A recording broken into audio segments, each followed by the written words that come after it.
This is HUE. This is probably my one of my favorite games in the Pack of Gum series, and I'm just going to pop everything out and show you what's going to happen. It does have this thing, which is just a bit about what some of the games they do is.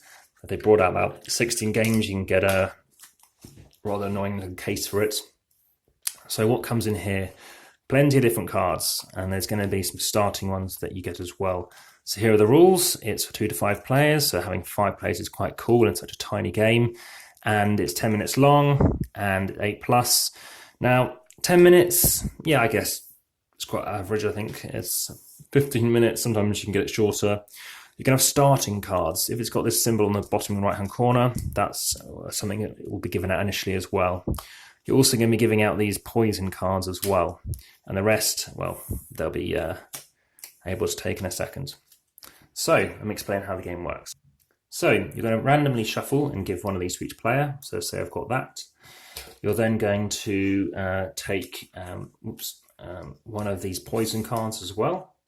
And depending on the number of players, you're going to be taking some of these cards as well. So take 5 cards and you're going to have a poison.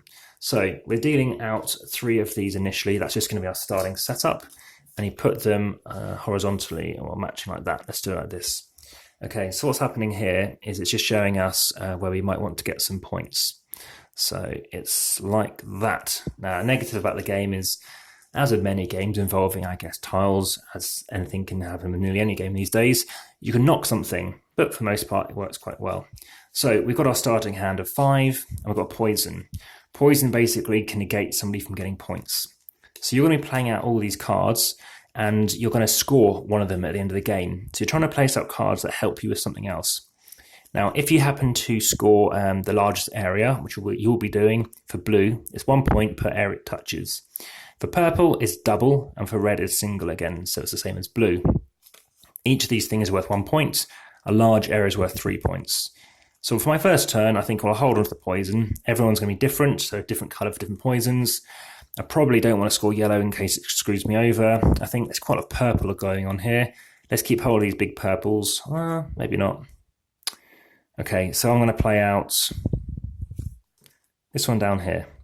So now I'm technically going to get 4 points if I play out that card at the end. And blue will give me 3, so that's going to be 3 times 2 is 6. That's my largest area.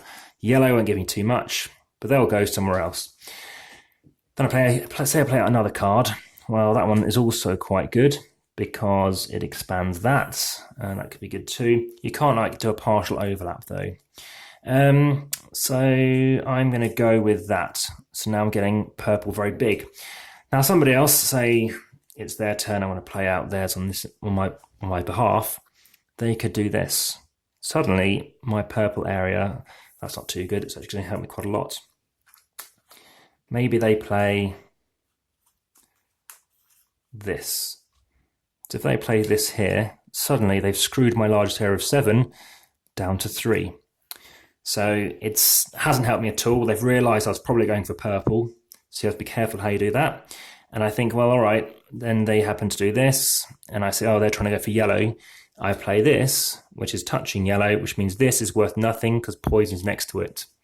I've got my last card, so imagine, I was playing everybody with all my cards just to speed it through. My final score is, that's the large area of green, so I get 2 points.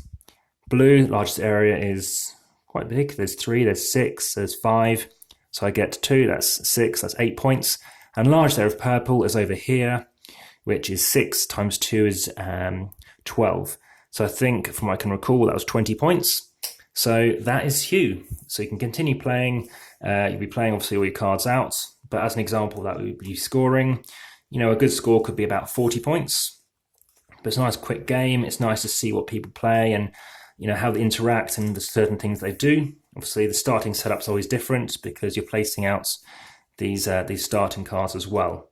So make sure you keep your starting cards together. That's what I tend to do. And keep your poison cards as well, all together as well, because you never know which card you're going to end up getting. So there's poison cards. We're putting out the remaining starting cards. Everything goes back in the box. So if you've seen a different video, I can recall how much that one weighed. So I'm going to predict this is going to be very, very similar. I think it even has 30 pieces like the other one as well. So as you can see, just as the rules explain, things are going to be overlapped as well. So you must overlap as per the rules to make sure it's effective. You can't do partial overlaps. It's got to be a whole third section. So they've been very good at making sure it fits without being too tight. And just to chuck that in, there it goes. Try and put it on the... I've played this game a number of times and it's maintained its integrity. No kind of wear and tear showing. So grab the scales and let's see what it comes in at.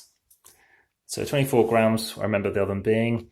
This is 25, so that little piece of paper maybe made a difference. So that is HUE, and check it out. Thank you very much.